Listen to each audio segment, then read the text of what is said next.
بسم اللہ الرحمن الرحیم۔ ناظرین السلام علیکم، میں ہوں آپ کا میزبان صابر شاکر وفاقی۔ دارالحکومت اسلام آباد سے کچھ تازہ ترین خبریں ہیں۔ خبروں کا تعلق پاکستان کی قومی سیاست سے ہے۔ بہت کچھ در پردہ ہو رہا ہے۔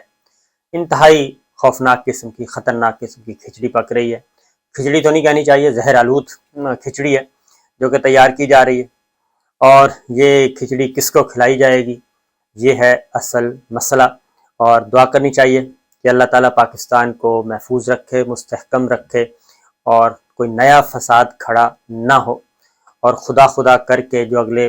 22-24 ہفتے ہیں وہ آرام سے گزر جائیں۔ تو صورتحال یہ ہے کہ ڈیڈ لائن ختم ہو گئی۔ الٹیمیٹم 6 دن کا جو عمران خان صاحب کو دیا گیا تھا، عمران خان صاحب نے دیا تھا 6 دن کا الٹیمیٹم ہو گیا گزر۔ یہ 6 دن کا الٹیمیٹم ہے، اور اس دوران گورنمنٹ جو ہے وہ اسمبلیاں ڈیزالو کرے اور نئی الیکشن کی تاریخ دے۔ اور پھر انہوں نے ایک جملہ بولا تھا، تھوڑی سی فلیکسیبلٹی دکھائی تھی کہ جون میں ہر صورت میں الیکشن کی تاریخ آ جانی چاہیے۔ یہ معاملہ اب آگے بڑھتا جا رہا ہے، ڈیڈ لائن ختم، اور اس کے بعد موڈ تبدیل ہو گیا۔ مزاج 11 جو ہیں وہ تبدیل ہو گئے، اور انہوں نے کہا کہ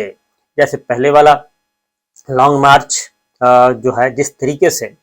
پولیس نے بربریت دکھائی، وہ میرا خیال ہے کہ پاکستان کی تاریخ میں نہیں ملی۔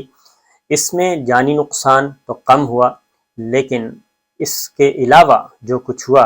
وہ میرا خیال ہے کہ پاکستان کے عوام کئی سال تک یاد رکھیں گے۔ اور اسی لیے سورما کا نام دیا گیا تھا مریم بی بی نے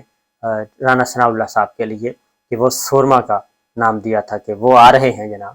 تو بہرحال اب کچھ آڈیو ویڈیو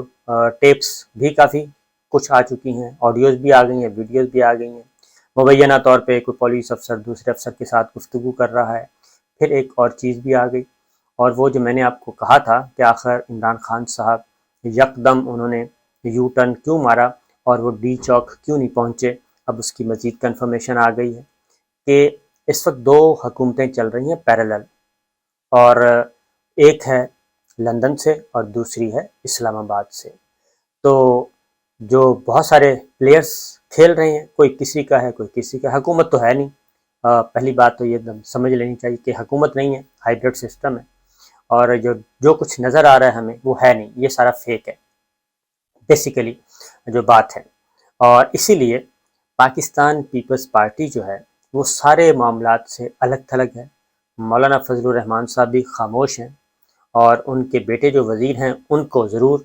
مسلم لیگ نواز جو ہے وہ یوٹیلائز کرتی ہے اور وہ لے کے آتی ہے، لیکن پاکستان پیپلز پارٹی مکمل طور پہ خاموش، اور بلاول بھٹو صاحب اپنے دوروں پہ نکلے ہوئے ہیں، وہ اپنا کام کر رہے ہیں، پی آر سی بڑھا رہے ہیں، اور پیپلز پارٹی آئندہ انتخابات کے لیے اپنی جگہ بنانے کے لیے بھرپور قسم کی لابنگ کر رہی ہے۔ اور اطلاعات بھی یہی ہیں کہ جو پہلی پریورٹی ہے نیوٹرل کی، وہ پہلی پریورٹی پاکستان پیپلز پارٹی ہی ہے،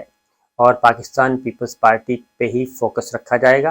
اور پاکستان پیپلز پارٹی کو ہی تیار کیا جائے گا، اور ان کے لیے سارے راستے واسطے جو ہیں ہموار کیے جائیں گے۔ پاکستان پیپلز پارٹی از خود اور اس کے ساتھ دیگر جماعتیں ملائی جائیں گی، متحدہ قومی موومنٹ، مولانا فضل الرحمان صاحب، بلوچستان عوامی پارٹی، اور باقی جو بھی ساتھ ملتی جائیں گی، بلوچستان کی جماعتیں ہوں گی، عوامی نیشنل پارٹی ہوگی، اس طریقے سے۔ تو یہ جو کیک تیار کیا جا رہا ہے یا تیار کرنے کی کوشش کی جا رہی ہے آئندہ انتخابات کے بعد، تو اس کیک میں نہ تو پاکستان تحریک انصاف ہے، نہ ہی پاکستان مسلم لیگ نواز ہے، اس میں پاکستان پیپلز پارٹی اور دیگر جماعتیں ہوں گی، اس میں مسلم لیگ کاف ہو سکتی ہے، باقی جماعتیں میں آپ کو بتا چکا ہوں کہ جتنی بھی چھوٹے گروپس ہیں وہ بنائیں گے۔ اور یہ ماڈل کون سا ماڈل ہوگا؟ یہ ماڈل لایا جا رہا ہے جی کیانی صاحب کا ماڈل۔ کیانی صاحب کا ماڈل جو ہے وہ بڑا کامیاب رہا تھا، اس ماڈل کو دوبارہ لانے کی کوشش کی جا رہی ہے، اور اس کے لیے جو ہے الیکشن کمیشن آف پاکستان میں ایک کام شروع ہوا ہے، وہ ہے انتخابی فہرستیں اپنے اپنے ووٹوں کی تصدیق کروا لیں، اور ووٹوں کی تصدیق اس کے لیے ایک نمبر دیا ہے۔ تو لوگ اب ہزاروں نہیں لاکھوں کی تعداد میں جب اپنا ووٹ تصدیق کر رہے ہیں، تو پتہ چلتا ہے ان کا ووٹ جو ہے کئی کلومیٹر دور پھینک دیا گیا ہے، اور یہ باقاعدہ طور پہ اس سے پہلے بھی ہوا تھا، اور یہ اب دوبارہ ہو رہا ہے۔ اور خاص طور پہ میں آپ کو ایک یاد کرواؤں گا، جب ایاز صادق صاحب ڈسکوالیفائی ہو گئے، اسپیکر تھے قومی اسمبلی کے اور ڈسکوالیفائی ہو گئے، ڈسکوالیفائی ہوئے تو ضمنی الیکشن ہوا، ضمنی الیکشن میں بھرپور طریقے سے الیکشن لڑا گیا، لیکن وہ الیکشن ایاز صادق صاحب جیت گئے، اور پتہ یہ چلا کہ اس حلقے کو جو ہے وہ توڑ دیا گیا تھا، انتخابی حلقے کو توڑ دیا گیا تھا، اور بہت سارے ووٹس جو ہیں جو پاکٹس تھیں پاکستان تحریک انصاف کی مضبوط، ان میں سے پاکٹس کو اٹھا کے دوسرے حلقوں میں ڈال دیا گیا، اور جب لوگ ووٹ ڈالنے گئے تو پتہ چلا ان کا ووٹ تو سمن آباد میں اس ایریا میں ہے ہی نہیں، اور یہ میاں اسلم اقبال صاحب کا حلقہ ہے، وہ بہت اچھی طرح آپ کو بتا سکتے ہیں۔ تو یہ ہوا اس وقت سارے کا سارا سلسلہ، اور اس کے نیچے مزے کی بات تھی کہ ایاز صادق صاحب جیت گئے تھے، اور ان کے نیچے جو صوبائی سیٹ تھی وہ مسلم لیگ نواز ہار گئی تھی، اور وہ اس لیے ہاری تھی کہ وہ جو ہے امیدوار بیگم کلثوم نواز صاحب کے بہت ہی قریبی عزیز تھے، اور اس وقت حمزہ شہباز اور مریم بی بی کا آپس میں یہ ٹسل بھی چل رہی تھی، تو یہ بھی ہوا تھا۔ تو اب بھی وہی پروسیجر کیا جا رہا ہے، اب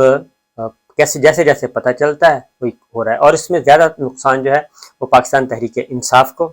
کیا جا رہا ہے، اس کے ووٹ جو ہیں ان کی جو پاکٹس ہیں جہاں جہاں سے وہ سمجھتے ہیں کہ ووٹس ہیں، اور یہ اگر اس کو اٹھا کے کسی دوسرے حلقے میں پھینک دیا جائے گا تو جو مارجن ہے وہ کم ہو جائے گا، کیونکہ سارا ڈیٹا اس وقت سامنے رکھا جا چکا ہے، بہت ترتیب سے، بہت ہی سائنٹیفکلی ہو رہا ہے، یا سارا ریسرچ ورک کمپلیٹ ہو چکا ہے، اور پاکستان تحریک انصاف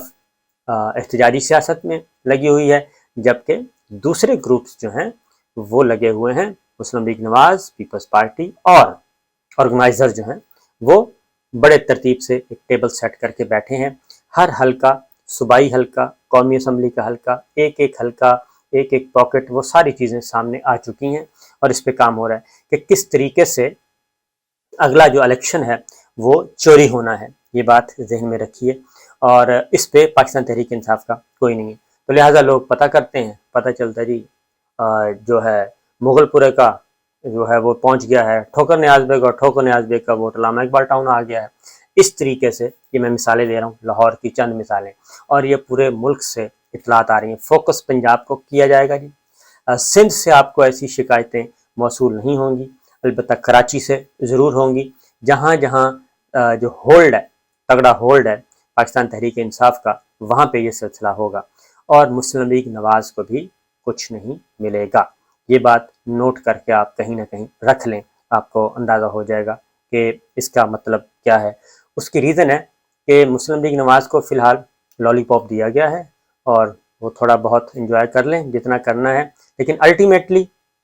نہیں، یہ بات ان سے کچھ کام ضرور کروائے جائیں گے، یہ بات ذہن میں رکھیے گا، ان سے کام ضرور کروائے جائیں گے، اور وہ خوشی خوشی کریں گے، اور اس چکر میں کریں گے کہ جناب بس ہمارا مسئلہ حل ہو رہا ہے، اور ایسا ہوگا نہیں۔ اس کی ریزن کہ وہ کہتے ہیں کہ ایک دفعہ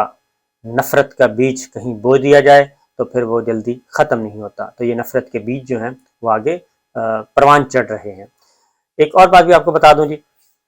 کہ آج اسٹینڈنگ کمیٹی سینٹ کی تھی،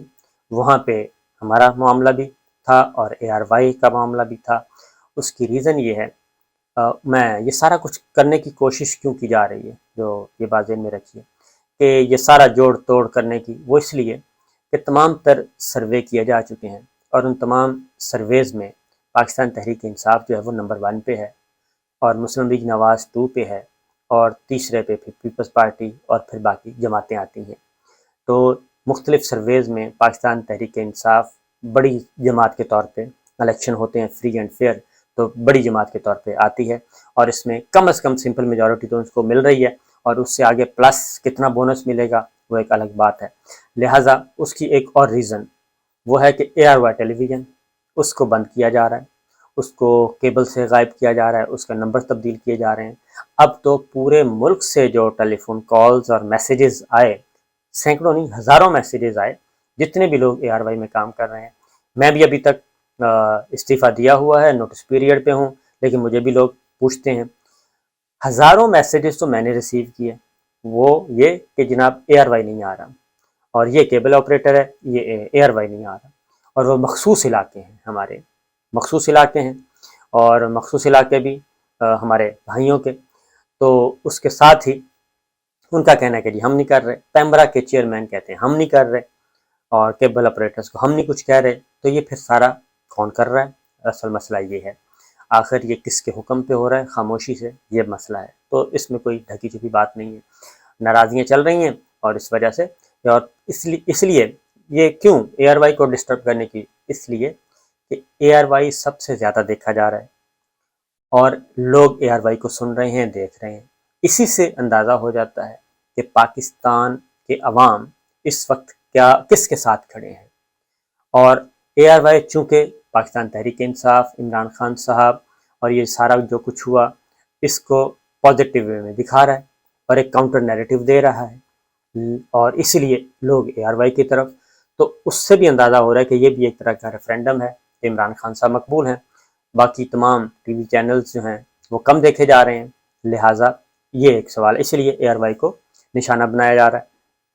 یہی چیز اسٹینڈنگ کمیٹی کے اجلاس میں تھی، فیصل جاوید صاحب چیئرمین تھے کمیٹی کے، سینٹ کی قائمہ کمیٹی ہے، اس میں باقی تمام دیگر ممبرز تھے، عرفان صدیقی صاحب تھے، اون عباس بپی تھے، مصطفیٰ نواز کھوکھر، پوری کی پوری لسٹ ہے، پوری جماعت، تو اس میں ارشد شریف صاحب بھی گئے ہوئے تھے، عمران ریاض خان تھے، اور میں نے زوم پہ جوائن کیا تھا ان کو، اپنا پوائنٹ آف ویو دیا، چیئرمین پیمرا آئے ہوئے تھے، سیکٹری انفارمیشن آئی ہوئی تھی، تو ان کے پاس بھی کوئی جواب نہیں تھا کہ اے آر وائی کو کون بند کر رہا ہے، اور ہمارے خلاف مقدمات کس نے درج کروائے ہیں، آئیں بائیں شائیں جو آئے ہوئے تھے آفیشل وہ کر رہے تھے،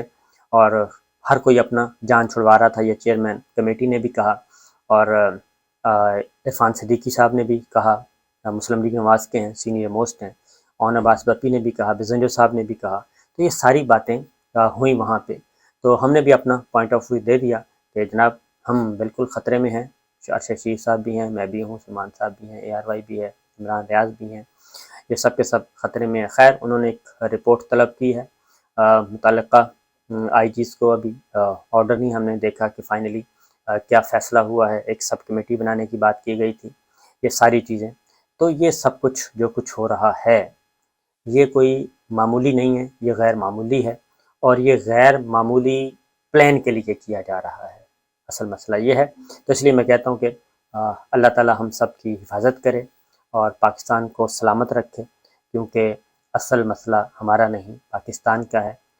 انسان آتے جاتے رہتے ہیں، افراد آتے جاتے رہتے ہیں، اصل ہے کہ ملک سلامت رہنا چاہیے، ملک کو کوئی نقصان نہیں پہنچنا چاہیے، تو افواج پاکستان کے جوانوں کو جی خاص طور پہ، اور سب سپاہیوں کو بہت بہت سلام، بہت بہت عقیدت، اور ان سب کے ساتھ پوری قوم کھڑی ہے جی، وہ فضائیہ سے ہیں، وہ بحریہ سے ہیں، وہ ہماری بری فوج ہے، وہ ہماری نہ نظر آنے والی فوج ہے، سب کے سب قوم ساتھ کھڑی ہے، کیونکہ وہ دفاع وطن کے لیے سربکف ہیں، باقی ہوتا رہتا ہے انشاءاللہ۔ یہ تھیں کچھ خبریں، میں نے کہا آپ سے شیئر کر لوں، یہ ایک پلان ہے، دیکھتے ہیں کہاں تک پہنچتا ہے، اجازت دیجیے، اللہ حافظ۔